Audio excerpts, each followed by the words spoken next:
തലത്തിലേക്ക് പോകുമായിരുന്നു. കാരണം ഇത് റീമിക്സ് ചെയ്തിട്ടുണ്ടെങ്കിൽ പോലും നസീർ സാറിന്റെ അപ്പം അതിന്റെ ഒരു ഛായ പോലും ഇല്ലാതെ തന്നെ ചെയ്തു. ഓവറായിട്ടൊന്നും ചെയ്തില്ല. ഏറ്റവും വലിയ ഇഷ്ടപ്പെട്ട സംഭവം എന്ന് പറഞ്ഞാൽ ലിപ്പ് നന്നായിട്ട് ബോൾഡായിട്ട് കൊടുത്തു. ഉത്സവം കണ്ടു നടക്കുമ്പോൾ കുപ്പിവളക്കടയ്ക്കുള്ളിൽ ചിപ്പിവളക്കുലക്കിടയിൽ ഞാൻ കണ്ടൊരു പുഷ്പമിയുടെ തേരോട്ടം. അതിന്റെ ഒരു ഫീല് കിട്ടി. കാരണം ദാസറിന്റെ ശബ്ദവും നസാറിന്റെ ഒക്കെ ഞാൻ മനസ്സിൽ കണ്ട നസാറിനാണ്. അതൊരു സ്റ്റേജ് പെർഫോമൻസ് ആണ് സ്റ്റാർട്ട് ചെയ്യുന്നത്. അപ്പൊ അതിന് ലിമിറ്റേഷൻ ഉണ്ട്. പക്ഷെ എങ്കിൽ ടൈമിംഗ് ഒക്കെ എനിക്ക് വളരെ ഇഷ്ടപ്പെട്ടു.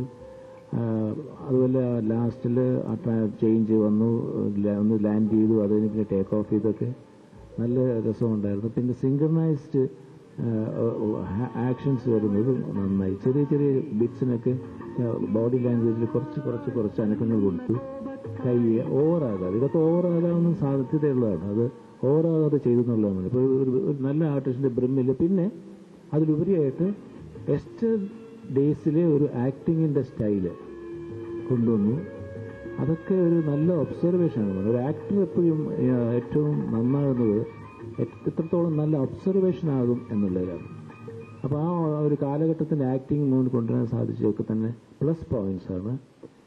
You are A very good actor in the making എന്ന് ഞാൻ പറയും. നിങ്ങൾ പൊതുവെ എല്ലാവരും അങ്ങനെ തന്നെയാണ്. എങ്കിൽ you are also one of the very good actors in the making. Okay, acting മാത്രമല്ല റിഷാദ് ചെയ്തത്, ഈവൻ മൂവ്മെന്റ് കൂടെ എസ്റ്റർ ഇയേഴ്സിന്റെ ഒരു റോക്ക് ആൻഡ് റോൾ മൂവ്മെന്റ് ആയിരുന്നു.